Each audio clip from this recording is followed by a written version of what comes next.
to the live video. Going to wait just about 30 seconds for people to join us. Feel free to pose questions, make comments during this live. Hopefully I'll be able to see them. Facebook doesn't allow that till after I'm off the video sometimes, so I would love to hear what your struggles are and what you're dealing with as you look at entering this field. This page is for beginner paralegals alone, okay? It's not for veteran paralegals. It is really focused on helping the beginner get into the field. So you can watch videos here or right now on my YouTube channel, Paralegal Career Mastermind, and you can make comments here or there. So for my YouTubers who are watching this as well, please look in the description box to find some incredible links for the Paralegal Resources Hub, the Paralegal Career Black Book. Those are two items that right now are open for you as beginners. So remember, go to the description box of YouTube or scroll through the feed here on Facebook to find some incredible no-charge items that are namely the Paralegal Career Secrets Black Book and the Paralegal Resources Hub. You have to sign up for both, but that's because that's the platform I'm on and that's what they require. So that lets you into the inside of my hub. And in the hub, there are all types of incredible things for you to either download PDFs or watch videos that I don't post anywhere else, okay? So today we're going to talk about the excuses that keep us from entering the paralegal field. I thought before I entered that I would have to go through a 2-year program, okay? And yes, that existed 31 years ago. So, but then I also understood that two of my aunts entered the field without schooling. So that was the confusing part to me. Once I was in the field, I understood that people who go through the 2-year program, ABA approved curriculum or not, or a certificate program, there are 3 ways to get into this field. So I don't want anything to keep you from entering if that's what you are drawn to. You're being led to this career. So here's what I hear a lot. And it may seem that these are not real fears, but they are for some people. And one of the number one fears is that anyone trying to get into the field, they're dealing with, with the age factor. I've had people ask me if 38 years old was too old. And while this may seem ridiculous to some, for a lot of people, this is definitely a real fear. But I'm going to tell you, it's not a legitimate fear. Okay? So when a 65-year-old woman can get into the field with 0 experience and hires on with a family attorney in family law, then there's nothing that anybody who's dealing with this, it's very rare that I have anybody asking me to get in this field who is 70 years old. It's usually in the mid-30s to mid-50s, late 50s. But I don't personally know this person, but it's someone's sister who's on my YouTube channel. She entered in with 0 experience, 0 education, in this field, and was hired by the attorney. There are 3 ways to get in, so don't let your age stop you, because you bring a wealth of other knowledge, other work experience that will help in this field. I had heavy retail experience from the past. that helped me in any job I held. That didn't matter what type. My first job as a cashier in a supermarket definitely helped me dealing with clients and helping clients and solving their problems. I had to solve problems as a cashier for my shift. I had to do it the whole day. So that helped me be a problem solver in the paralegal field, ultimately. Many years down the road, I didn't become a paralegal till I was in my late 30s. Or mid to late 30s. So thinking you're too old in that time frame, all the way up to 70, and even I'm sure people who are 70 would have no problem and up getting in if the attorney the attorneys don't look at the age factor. Most attorneys do not look at that. They look at how serious are you about helping them, not about, even though I applaud you for going through a 2-year program and a certificate program, but don't let it stop you if you can't do either one of those. You can get in anyway. So take the age factor, push that off to the side, okay? There may be other career paths where that's a factor, but not in the paralegal career. I have someone that I've known in my life has said that they are not well versed in computers, and so that would be something that might keep you. Maybe that's keeping you from moving forward. The thing is, as paralegals, when we work as a paralegal, we solve problems all day long. We have to come up with the answers. The attorney will have to come up with the legal answers for the client. We can't do that. We may talk with the attorney about it, but we can't talk and give advice to the client. So how can we solve this problem about being a computer baby? And what do you need to succeed in the legal field? Well, the foundation skills is Microsoft Word. So become very well versed in that. Don't just skid by on it, okay? Don't just learn the basics and say, oh, I can get by on this. You won't have time to become an expert working 40 hours a week or a little more maybe. So do that now. Become an expert. Learn basic skills and advanced. You can go right on YouTube, find a teacher. I don't provide links. I want you to search for that and learn how to search either on Google or YouTube, and find a teacher teaching basic and advanced Microsoft Word. Should you learn Excel or PowerPoint? I would learn the basics in each, and that doesn't mean, I'm not saying you should learn formulas. I'm just saying learn how to add things within the cells on Excel, and maybe you're going to make a list on there. It comes in handy, and I know paralegals who use that extensively, but not necessarily formulas. Okay, so PowerPoint, learn how to use it. It's so easy to learn. And again, use YouTube. Don't pay for classes regarding that. All right, number 3. So far we're covering age. Computer illiteracy is number 2. Number 3, Leslie, I don't have any money for school. It's not in my future. And so does this exclude me from getting into the field? Not at all. Not at all.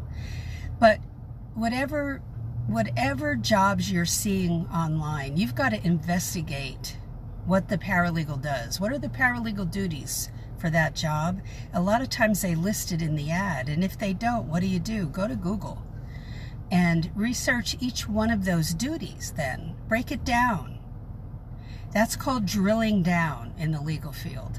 So drill down into what that paralegal does and use your notebook to write down each of those duties, and then dig deep into each of those duties and learn, okay? So the no dollars for school, an inability to go to school or get a certificate, it's not going to stop you from getting in. Don't let it. If you let these things stop you, then you really don't want to get into this career. It's when you are totally focused and you know you're being led to get in here that nothing's going to stop you then except here. Okay, so number 4, feeling grossly unprepared. Well, every beginner feels grossly unprepared. And they don't run a school at the legal workplace. They just don't run a school there. Even if they say in the ad they provide training, that's what my grandmother would call a come on. That's to get you in the door. But they really don't provide training. Who do you think? There's no trainer there. They're just staff there. The attorney never trains, really. If you have a question, that's great, but they don't have patience for 10, 20 questions in a day. So, and neither does the paralegal. They don't have time for that. If they're not working on cases, they're not making money. So when they're training you, they're not making money. Understand that that does not exist. And if they do it, it'll be for 2 to 4 weeks and then they're done. And they're not. So you're like, how do we learn? You learn on your own. And the school doesn't teach you the practical side. And so you can learn on your own, or yes, you can take my class, Paralegal Inner Circle class, launching on the 15th.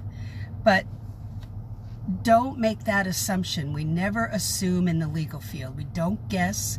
We don't think, well, if I get that, that's what they expect. If I get a degree or a certificate, that's the only thing they expect, and then they'll give me the rest. Not so. So if you're unprepared, that's on you. That's on you. They want you to take the bull by the horns, so to speak, and learn before you get there and then after you get there. Now, you have the blessing of the internet, where those of us who started before that didn't have it. And we would scramble. There were no great books out there with answers. We'd have to ask seasoned veteran paralegals and be careful with how many questions we asked in a day because they don't have time. So don't assume that they're going to be there going, yes, I will be your great, Yoda teacher. They're not going to do that. And then the last one I'm going to cover today, which is number 5, is you are software deficient. Attorneys have a penchant for listening to other attorneys, and if one attorney in their group says, this is the greatest software since chopped liver, I mean, it's the greatest software, and they act like they have one up on the other attorney, then your attorney may buy that software and say, you have to learn this. That happened. That absolutely happened. In one of the offices I was in. And I was expected to be the point person for this software and learn it in a weekend. And then I unexpectedly was put on a phone call to discuss this. But I learned enough to be able to talk about it with a client on the phone. And it was very interesting. But you can't learn all the software shown in the ads overnight. You can try to find demos of some software that's mentioned in an ad and see if you can get the demo and then learn it. That's just you're holding aces when you do things like that. So the basics are Microsoft Word. Become an expert in it. Excel basic. PowerPoint basic. You can become advanced in those last 2 if you want to and get that on your resume, but it's not, those last 2, it isn't necessary at this point as a beginner. So, but there are other software packages that attorneys use, and you can't cover all of them. You can't learn all of them. They like to use project management software, and they pick different ones. There's so many of them out there. You can't possibly learn all of that. But you can look at what the ads are saying and then see if you can get a demo. Sometimes you cannot. But you should investigate that, okay? And then you start to, the thing I want you to take out of your vocabulary is saying that you are you're lacking computer knowledge or you're computer illiterate. That sincerely does not sound good. And that's the last person they want to hire. So you have to change your way of thinking. I have a friend up in Missouri that calls it stinking thinking, but you want to get out of that and you want to just propel yourself forward.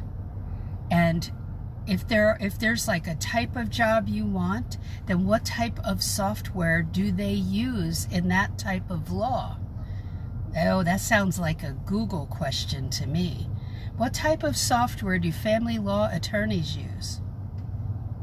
Great Google question. So the more knowledge you have, the better off you will be. Track everything you're learning in a notebook or keep a file on the computer. If your typing speed is minimal, if your typing speed is 40 words a minute, you need to raise that. You know, I would shoot for 50, 55. Keep pushing yourself. The more you take typing tests online, and you can find them on Google, and take different ones, some are harder than the other, then practice, practice, practice. That will make your speed go up, but you want to shoot for accuracy so that you're typing correctly, that you don't have more than 2 to 3 errors, okay? And that you can build your speed up with very few errors. All right, so stop thinking that you can't do this. It's one step at a time. Track it all in a notebook or in a file on your computer in Word, and pat yourself on the back for every milestone. Even if it's a little itty-bitty milestone, it's huge. Every milestone you achieve, and go from there. But don't be the excuse meister. Don't keep making excuses and keeping you from the paralegal career. What's that telling you? It's either telling you your confidence needs to be improved. And how do you do that? By becoming better at stop thinking you're too old, stop thinking you're computer illiterate. What's that self-talk that you're feeding to yourself that you learned growing up maybe? That has to stop today. You're worth it all. You are worthy. Okay? You are worth it. So let's stop the negative self-talk. I would do that myself. I'd be in the car listening to a gospel song or a non-gospel song that was uplifting, and I would start thinking negative. I would do negative self-talk with myself. You have to make a concerted effort to stop it and start thinking, what are the good points and how can you improve on the things that I've mentioned, and maybe some others that I haven't covered. And if you have some that you're dealing with, feel free to post here or in the Paralegal Break-In group, where it's a little more private there. Feel free to post that's what you're dealing with. That's courageous and brave to do that. And anything that I can answer for you, and if you're making comments now, Facebook's not showing it. It's lovely, right? But I'll see it later if you are. So glad you've been here with me today. Questions, comments, post them. You can email me at paralegalcoffeetalk@yahoo. Don't be afraid. I love getting questions or comments there too. Or you can go on the Paralegal Career Mastermind YouTube channel and comment there as well. Okay, so Paralegal Inner Circle class and the Cover Letter Secrets class separately launching a week from tomorrow, and will be open, and the registration will be open through the 22nd. So that is it for today. Thank you for being here. Again, questions, comments, post them. I love getting them. And I'll talk to you in the next video. Bye.